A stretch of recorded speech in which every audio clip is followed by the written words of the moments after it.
98, la frecuencia de la familia hispana. Bien, mis amados hermanos, muy buenos días y bienvenidos a este tiempo de estudio bíblico devocional. Su hermano pastor Roberto Alfaro les saluda y les doy una cordial bienvenida. Apasionante estudio del libro de Levíticos. Realmente estoy muy contento, agradecido con mi Padre Celestial, porque he notado el interés, el auge, la pasión de tantos de ustedes, hermanos, que me manifiestan en sus envíos, en sus textos, que realmente nunca se habían tomado un tiempo para desmenuzar el texto de Levítico. Y realmente lo estamos desmenuzando y realmente también reconozco que estamos pasando por alto muchos detalles, porque el tiempo no nos da para hacer el estudio minucioso. Por lo tanto, siempre se los he dicho, por favor, no se queden con los minutos de este tiempo de estudio bíblico devocional. Esta es tan solo la semilla, pero usted va a su Biblia. Cada capítulo que vamos desarrollando, por favor, avance en esos capítulos, escudriñe la palabra, vaya al Nuevo Testamento, al Brit Hadasha, confronte la palabra del antiguo pacto con el pacto renovado y veremos cómo Dios va hablando a cada uno de nuestros corazones y nos permite extender y madurar y formar el carácter que Él quiere que cada uno de nosotros tengamos. Libro de Levítico, vamos al capítulo 21, es lo que hemos estado desarrollando. Vemos la importancia del sacerdocio, la responsabilidad del sacerdote, cuáles son los elementos santos, cuáles son las circunstancias profanas, y lo importante aquí es que aprendamos a discernir lo santo de lo profano. Muy importante esta expresión. Por favor, en el libro de Colosenses, en el capítulo 2 y en el verso 17 está escrito, dice la palabra, cosas que son sombra de lo que ha de venir. Las cosas que estamos mencionando en el libro de Vayikra, en el tema de Levítico, en todo Levítico y en todo lo que hemos visto en Bereshit y en Shemot, es decir, Génesis y Éxodo, todo es una sombra de lo que ha de venir. Por lo tanto, para nosotros poder comprender con claridad el estudio de Torá, es decir, Génesis, Éxodo, Levítico, Números y Deuteronomio, llamado Pentateuco, Torá, para poder entender estos conceptos espiritualmente, necesitamos absolutamente entender que todo ello es una sombra de lo que ha de venir, como nos lo indica el libro de Colosenses en el capítulo 2 y en el verso 17. Todas las celebraciones instituidas por Hashem en estos textos en la Torá, repito, son las sombras proféticas de lo que han de venir en el tiempo futuro. Nosotros hoy tenemos la gran bendición de ser testigos, dígalo conmigo, soy testigo precisamente ahora de lo que Dios está haciendo, de lo que está sucediendo, y somos testigos de estos escritos que ahora se manifiestan y se revelan directamente en nuestras vidas. Somos una generación extraordinariamente privilegiada, repito, porque muchos de todos estos acontecimientos escritos los estamos observando ahora, como dice ahora sí el dicho, en vivo y en directo. Así es que todas las celebraciones que ya mencionamos en Levítico 23 son los ensayos para algo mayor que va a venir en este tiempo. Ahora, ¿qué pasará con los que ahora no quieren estar presentes en estos ensayos? Esta es una pregunta extraordinaria. ¿Saben? Perdónenme. Ustedes me enviaron una pregunta en el día de ayer y pues quiero contestarla de una manera sabia, si puedo usar la expresión. ¿Son ustedes una iglesia mesiánica? Esa es una inquietud y es una pregunta que tantas personas tienen en sus corazones. Cada vez que estudiamos las fiestas solemnes de Levítico 23, o mencionamos la Torá, o mencionamos un talí, o mencionamos los tzitzit, o mencionamos Pesach, o Yom Teruah, o Yom Kippur, o Hanukkah, o Sukkot, o todas estas fiestas, lo primero que viene al corazón de cada persona es: ustedes están en una iglesia mesiánica, son ustedes mesiánicos, se están ustedes judaizando. Lo he explicado en muchas ocasiones, pero considerando una pregunta en el día de ayer, creo que debo hacer una mención nuevamente al respecto. Todo cuanto existe en nuestra Biblia, absolutamente todo, tiene que ver con el Mesías. Con el Mesías. Llámelo Jesús, llámelo Jesucristo, llámelo Yeshua, llámalo Yahweh. Todo tiene que ver con el Mesías. Es más, si en tu congregación se celebra la mesa del Señor, tiene que ver con el Mesías. Si en tu congregación se celebra el tomar la ofrenda o tomar el diezmo, tiene que ver con el Mesías. Es decir, desde ese punto de vista. ¿Desde cuál punto de vista, pastor? Desde el punto de vista bíblico, todo tiene que ver con el Mesías. Por lo tanto, todos tenemos una conexión con el Mesías, de tal manera que somos mesiánicos. Ahora, hay unos movimientos bíblicos que hablan del mesianismo, o iglesias que se denominan mesiánicas en particular, y esa es tal vez la pregunta más puntual o la inquietud que todos tienen. Pero lo que quiero resaltar aquí es que cuando hablamos de Torá, estamos hablando de los primeros 5 libros de la palabra, estos 5 libros de Génesis, Éxodo, Levítico, Números y Deuteronomio que tanto hemos repetido. La pregunta del millón es: ¿qué va a pasar con todos aquellos que aún conociendo la palabra no tienen una claridad absoluta en su corazón respecto del Mesías? Esa es la pregunta. ¿Por qué hoy en tantas congregaciones no se celebran, según la Biblia, Levítico 23, las celebraciones que instituyó ¿quién? ¿Los judíos? No. ¿El pueblo de Israel? No. Las instituyó directamente Dios, Padre Todopoderoso, Creador, nuestro Todopoderoso, Hashem, Yahweh, como tú lo quieras llamar. Llámalo en español o llámalo en hebreo. Él instituyó estas celebraciones como santas convocaciones y de manera perpetua. No dice en ningún aspecto y de ninguna manera que ciertos movimientos o ciertas denominaciones o ciertos concilios podrían acabar, terminar, extinguir, retirar lo que escrito está, de tal manera que estamos sometidos a la palabra viva, eficaz y penetrante. La palabra Kadosh, que hemos estado mencionando justamente en esta semana, tiene que ver con un significado extraordinario. ¿Cuál es? Santidad. Es decir, la santidad es lo que nos enseña que estas santas convocaciones, estas celebraciones, lo que tienen que hacer o lo que están haciendo es perseverar, conservar el propósito escrito por Dios en su santa palabra. De tal manera que estas fiestas realmente han sido preparadas por Dios para que cada año, durante cada periodo, durante cada tiempo indicado, recuerde que hablamos de las estaciones, y Dios preparó las estaciones, y aquí las estaciones no se está refiriendo a invierno, verano, no, se está refiriendo a las celebraciones o a las santas convocaciones en las que tendremos reunión con el Padre para honrarle y para adorarle. Esos son los tiempos kairos que Dios ha determinado para cada uno de nosotros. Como comunidad, como iglesia, como congregación. De tal manera, dice mi esposa en sus estudios, ustedes la han escuchado, ella menciona esto como la cartelera del cielo. Dios permitió estas santas convocaciones y en cada una de ellas ha establecido tiempos, dígalo conmigo, tiempos.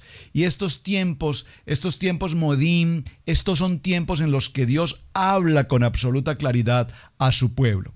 De ahí viene precisamente la palabra moed, que la palabra moed significa entonces cita.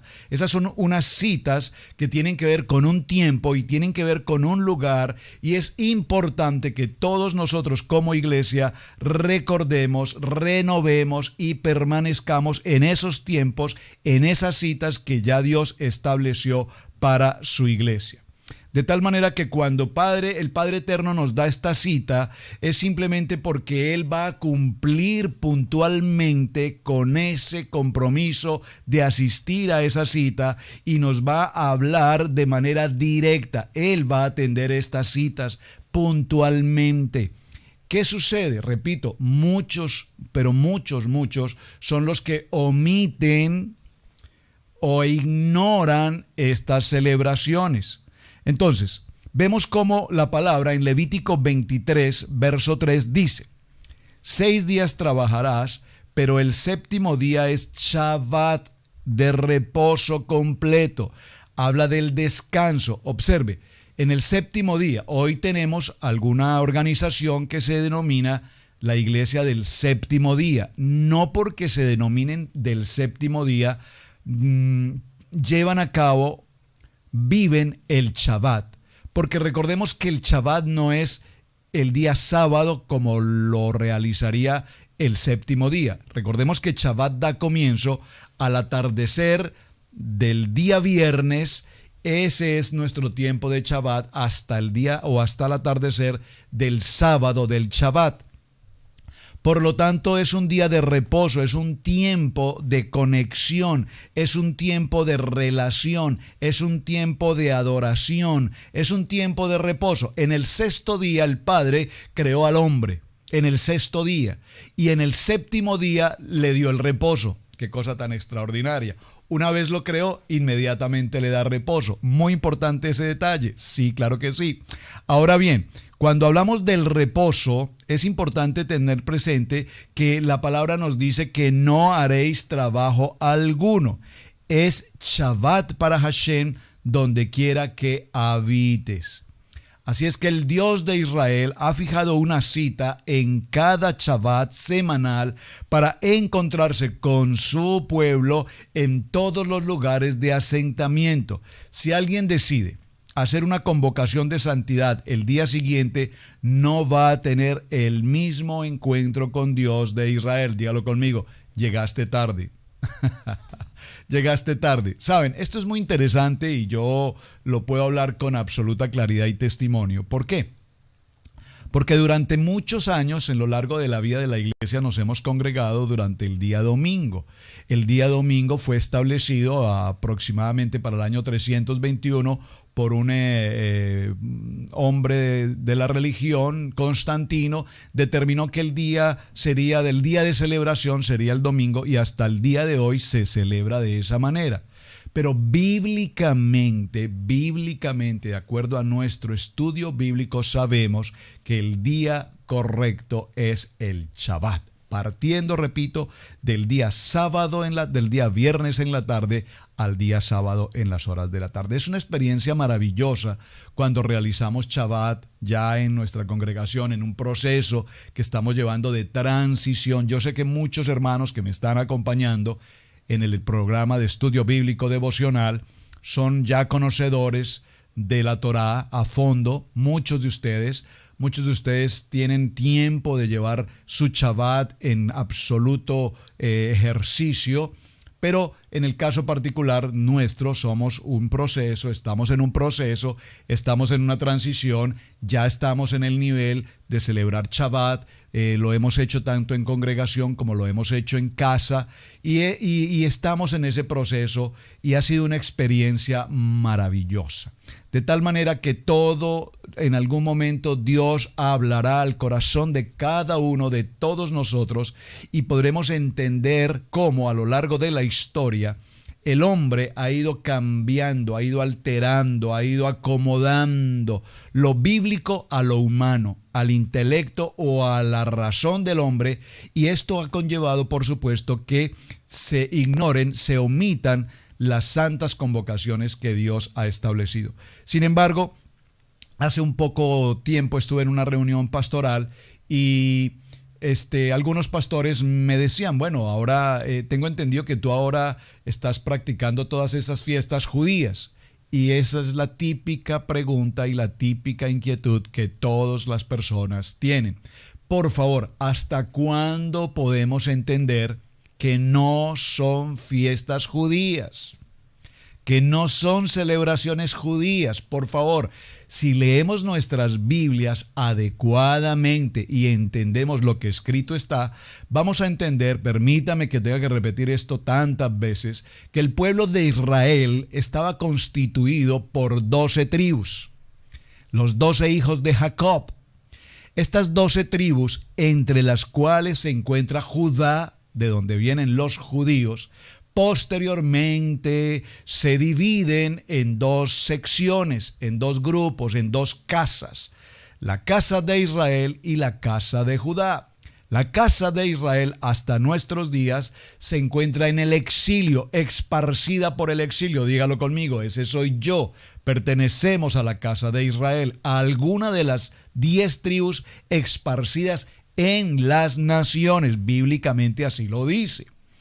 Las dos únicas tribus que regresaron y que tenemos presentes hoy y que las podemos ver, que están ahí justo frente a nosotros, son Judá y por supuesto Benjamín y algunos de los levitas. Entonces, los hijos de Judá o los judíos, como les conocemos hoy, pues practican todas las celebraciones que Levítico 23 menciona. Por lo tanto, cuando nosotros utilizamos esta expresión, ustedes están practicando lo que los judíos hacen, pues estamos haciendo no lo que los judíos hacen, aunque es correcto que lo hagan, estamos haciendo lo que la Biblia enseña que tenemos que hacer. Como la única tribu que tenemos frente a nuestros ojos, por testimonio, son los judíos, entonces repito, siempre todo lo asociamos con los judíos. Yo recuerdo en nuestra congregación algún tiempo, hace algunos años, cuando celebramos la primera o segunda vez la celebración de Hanukkah, y con la celebración de Hanukkah hay también las inquietudes si es bíblica, si no es bíblica, si se debe, si no se debe.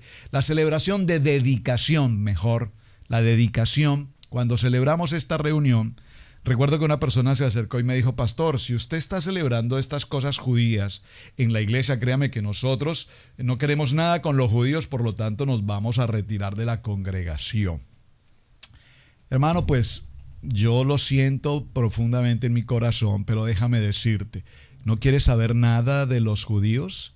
¿Sabías tú que todo lo que tenemos en este libro llamado la Biblia tiene que ver con los judíos, con el pueblo de Israel? ¿Sabías que el hombre que estuvo en una cruz y entregó su vida por ti y por mí para librarnos de pecado y que con su sangre estamos lavados y redimidos es un judío? ¿Sabías eso? Es decir, si tú me estás diciendo que no quieres saber nada de los judíos, entonces estamos hablando que no quieres saber nada de la Biblia, que no quieres saber nada de Dios, que no quieres saber nada de Jesús, que no quieres saber nada de Yeshua. Entonces, ¿en qué situación estás? ¿Quién eres tú? Son expresiones que soltamos por lo que oímos y lastimosamente no nos preparamos, no estudiamos y como no leemos la Biblia, pasamos, con todo respeto, mis amados hermanos, a ser ignorantes. Porque la peor cosa que podemos tener es la ignorancia. Por lo tanto, la Biblia nos enseña cada cosa.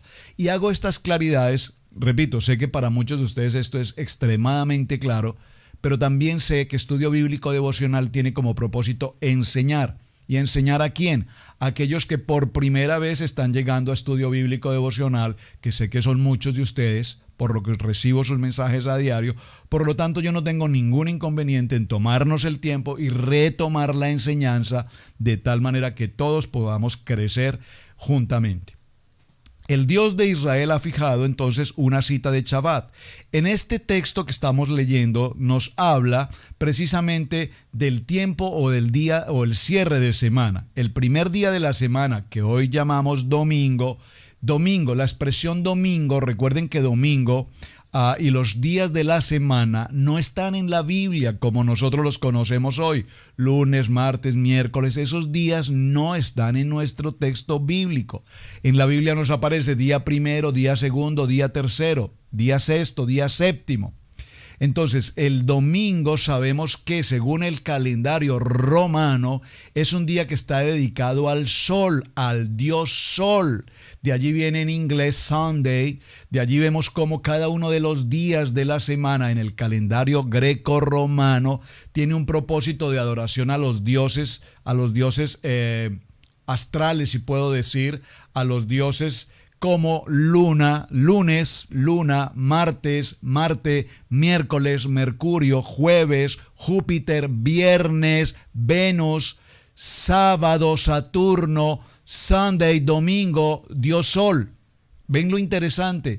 Entonces, los calendarios que nosotros conocemos, y esto también lo he repetido, enero, febrero, marzo, abril, mayo, todos estos meses del año corresponden a calendario romano, pero nuestra Biblia hebrea tiene calendario lunar y son los meses muy diferentes a como los conocemos hoy. En el calendario lunar tenemos el mes de Nisan, Iyar, Sivan, Tan, Ab, Elul, Tishrei, Yazban, Kislev, Tebet, Shavat, Adar, son los meses. ¿Y por qué los quiero mencionar? Porque cada uno de estos meses, en un orden total y absolutamente definido en la palabra, vamos a tener que seguirlos puntualmente porque vamos, repito, a tener las celebraciones, las santas convocaciones, y cuando nos movemos en esas santas convocaciones vamos a entender con absoluta claridad todo lo que la Biblia nos enseña respecto a los tiempos. Por eso cuando la palabra dice que no conocemos ni el día ni la hora, no es que no lo conozcamos en cuanto al día puntual, que yo pueda decir eso es el 13 de abril del año tal, no. Pero sí sabemos por las santas convocaciones cuándo será el regreso de nuestro Mesías. Sabemos que va a ser en un Shabbat. También sabemos que va a ser para un tiempo de tabernáculos. Eso también lo sabemos. Entonces es interesante cuando conocemos las celebraciones de las santas convocaciones, porque entonces sabremos también cuándo es el tiempo del regreso. Muy bien, estas celebraciones señaladas por el Padre o las santas convocaciones son kadosh, son de santidad, y las proclamaréis en las fechas señaladas. De tal manera que los hijos de Israel somos los responsables de anunciar anualmente estas santas convocaciones, de tal manera que todos quienes se encuentren a su alrededor las conozcan, y para que podamos cumplir adecuadamente con el propósito que Dios ha establecido. Veamos, tenemos la fiesta de Pesá, que la celebramos recientemente, eso en el tiempo del mes de Nisan. Recuerden que en el mes de Nisan, al principio con la luna llena empieza el mes de Nisan, y allí desarrollamos, a partir del día 4, el día 14, celebramos el tiempo de Pesá. Posteriormente, de allí en adelante, vamos a empezar lo que llamamos el tiempo del Omer, que van a ser 50 días que vamos a estar desarrollando. Estamos en este mismo momento celebrando el tiempo del Omer, contando 50 días para llegar a la celebración de Shavuot, y esto va a tener que ver con lo que es Yom Teruah, y va a tener que ver con lo que es Yom Kippur, y vamos a ver después de Yom Kippur el tiempo de la celebración de Sukkot, o tabernáculos o enramadas, y ese es el propósito hasta que lleguemos al tiempo de Hanukkah, que eso va a ser ya sobre el mes de Tevet, y posteriormente en los tiempos de Purim nuevamente. Todo esto, todas estas celebraciones, la Pascua, los panes sin levadura, el Omer, que es el día que empieza después del Shabbat, después de Pesá. Tenemos el primer día de Tisri, que es Yom Teruah, que es el día de clamor, el día de Yom Kippur, que es el día de la expiación. Esto es en el mes de Tisri. Tenemos la fiesta de Ha, que es la fiesta de cabañas, o Sukkot, que eso va a ser también en la celebración del mes de Tisri. Y todas estas fiestas, repito, tienen como propósito que la congregación, los hijos de Israel, la casa de Israel, la casa de Judá y las 12 tribus de Israel, nos encontremos juntos en el tiempo establecido por Dios para cada uno de nosotros como iglesia. Ahora bien, Levítico 23, capítulo 10 dice: entonces traeréis al sacerdote, recuerden esto, habla a los hijos de Israel y diles: cuando entréis a la tierra que yo os daré y sigues su mies, entonces traeréis al sacerdote un omer de las primicias. El omer es una medida de vuestra cosecha. El omer es una medida de capacidad de unos 2.5 litros.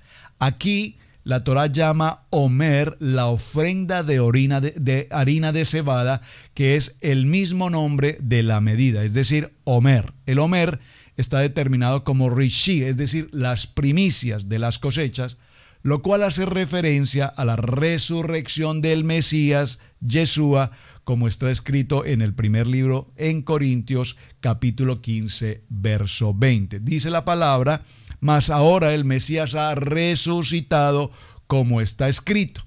Muy bien, es decir, resucitó de los muertos, que son las primicias de los que durmieron. En el verso 11 de Levítico 23 dice la palabra: y él mecerá el omer delante de Hashem, a fin de que seáis aceptados. El día siguiente al Shabbat el sacerdote la mecerá. Entonces el Talmud que nos enseña aquí que se está refiriendo al Shabbat de la fiesta, es decir, el 15 de Nisan, y vemos cómo los saduceos enseñaron que se refiere al primer Shabbat semanal después del sacrificio de Pesaj. Aquí hay algo muy interesante. Recordemos que hay celebración de Shabbat, pero también hay celebración del Gran Shabbat o Shabbatón, que se llama. Son momentos muy especiales que vamos a considerar en otro tiempo. Estudiaremos particularmente el Shabbat, como estudiaremos el Gran Shabbat. Esto es necesario que lo conozcamos porque, repito, sobre esto nunca nos enseñan y por lo tanto cuando leemos los textos bíblicos no entendemos. Cuando nosotros hablamos, por ejemplo, de la muerte en la cruz del Mesías, por religión nos enseñaron que esto sucedió el día viernes. Y si nosotros hacemos las cuentas simples, viernes a las 3 de la tarde, observen, en la tarde, viernes a las 3 de la tarde, a sábado 3 de la tarde estaríamos hablando de un día, a domingo 3 de la tarde estaríamos hablando de 2 días, por lo tanto no se cumpliría entonces la resurrección al tercer día, porque aquí tan solo nos han transcurrido 2 días. Pero cuando entendemos lo que significa el Gran Shabbat y el Shabbat y hacemos según el texto bíblico, porque la Biblia así nos lo enseña, nos daremos cuenta entonces que la resurrección obviamente ocurre en el tiempo de Shabbat, y sobre esto se ha formado todo un concepto teológico, doctrinal, y que fue el domingo y que es el día de la resurrección y demás. No puedo entrar ahora en ese punto porque es un tema además muy interesante estudiarlo, pero simplemente quiero mencionar que cuando estudiamos la palabra conforme al original, atención, porque es que normalmente cuando estudiamos la palabra y nos vamos al nuevo pacto, al pacto renovado, y leemos los evangelios en el nuevo pacto sin entender o sin conocer el principio del libro, entonces la interpretación que encontramos en el nuevo pacto puede diferir, nos puede llevar a conclusiones erróneas y lastimosamente, con todo mi amor y respeto, predicamos muchas veces con el nuevo pacto, el pacto renovado, sin conocer el fundamento, por lo tanto cometemos errores de enseñanza. Por lo tanto, ¿cuán importante es conocer el pacto antiguo? Es fundamental. Alguna vez alguien en un libro leía esta historia, creo que la he mencionado anteriormente, pero es importante mencionarla. Cuando nosotros vemos un edificio, una construcción de un edificio, vemos o tomamos la fotografía del edificio porque nos parece una obra excelente. ¡Qué gran construcción ha sido ese edificio! ¡Wow! ¿Cuántos pisos? Es una torre gigante. Y podemos tomar la fotografía del edificio y asombrarnos de la extraordinaria construcción y diseño. Pero lo que realmente nosotros no vemos en la fotografía es las bases, el fundamento, las bases. Las bases pueden tener una raíz, una profundidad mucho por lo menos a más de la mitad de lo que hay hacia arriba. Cuando tomamos la fotografía vemos el edificio construido con sus acabados, pero no vemos, repito, el fundamento, lo que está bajo tierra. Este ejemplo simplemente para traer a colación que esto nos sucede exactamente con el estudio de la palabra. Si vamos al nuevo pacto, al pacto renovado, entonces vemos el edificio extraordinario, terminado con sus acabados, una obra fabulosa. Pero si no podemos o no tenemos acceso a la primera parte de la construcción, las bases, el fundamento, que es lo que estamos viendo justamente a través del libro de Éxodo, de Génesis, Éxodo y hasta ahora en el libro de Levítico, lo que estamos estudiando es el fundamento. Si logramos estudiar el fundamento, con absoluta claridad veremos el edificio con sus acabados. Mis amados hermanos, el tiempo se nos ha pasado. Gracias por acompañarnos en Estudio Bíblico Devocional. Muchísimas gracias por sus mensajes. Espero que el tema haya sido de su interés y haya claridad en los conceptos. No pude avanzar mucho en el tema porque quiero hacer, repito, claridad en algunos conceptos. Es importante para mí que haya esa claridad en todos y gracias por compartir el video. Shalom, bendiciones, un muy buen día.